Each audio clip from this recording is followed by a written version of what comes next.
السلام علیکم۔ ایک شخص حضرت امام ابو حنیفہ رحمۃ اللہ علیہ کے پاس آیا اور کہنے لگا کہ میں نے گھر کے صحن میں کچھ رقم دبا دی تھی کہ برے وقت میں کام آئے گی۔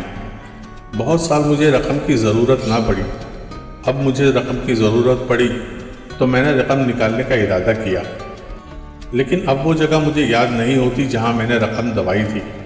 اگر میں سارے صحن کو کھو دوں تو اس میں بہت زیادہ مشقت ہے، لہذا مجھے کوئی ایسی تدبیر بتائیے کہ وہ جگہ مجھے یاد آ جائے۔ امام ابو حنیفہ رحمۃ اللہ علیہ نے پہلے تو انکار کیا کہ بھائی یہ کوئی شرعی مسئلہ نہیں جس کا میں جواب دوں، لیکن جب وہ شخص نہ ٹلا اور اصرار کرنے لگا تو امام صاحب نے فرمایا کہ آج رات یہ نیت کر لو کہ جب تک وہ جگہ جہاں رقم دبائی تھی یاد نہ آ جائے اس وقت تک نفلیں ہی پڑھتا رہوں گا، چاہے صبح ہی کیوں نہ ہو جائے۔ چنانچہ اس شخص نے گھر جا کر اس نیت سے نماز شروع کی۔ دوسری ہی رکعت میں اسے وہ جگہ یاد آ گئی۔ اس نے نماز مکمل کر کے وہ رقم وہاں سے نکال لی۔ صبح جا کر امام صاحب کو واقعہ سنایا۔